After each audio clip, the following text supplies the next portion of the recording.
எங்கள் பையன் இந்த குலோப் ஜாமுன் மிக்ஸை பார்க்கவும், அம்மா எனக்கு சாயந்தரம் வந்தால் இதை எனக்கு செஞ்சு வச்சே ஆகணும்னு சொல்லிட்டு போயாச்சு. சரின்னு சொல்லிட்டு செய்யலாமேன்னு சொல்லி ஆரம்பித்தேன்ப்பா.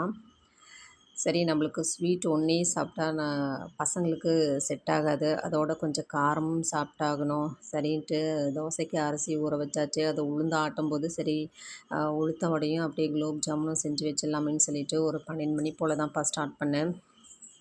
அழகாக இதை திரட்டி எடுத்து நம்ம எண்ணெயில் பொரித்து ஜீரா காய்ச்சி அதில் போட்டு வச்சாச்சு. ஏன்னா அதுதான் கொஞ்சம் நேரம் ஊறினா தான் சாயந்தரம் வந்து சாப்பிட கரெக்டாக இருக்கும்.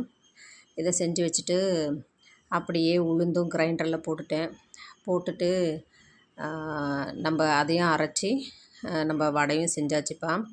செய்யவும் பசங்களும் வந்தாச்சு. வந்து எங்கள் பையன் ஃபஸ்ட்டு வடை தான் அடுப்பில் இருந்தது.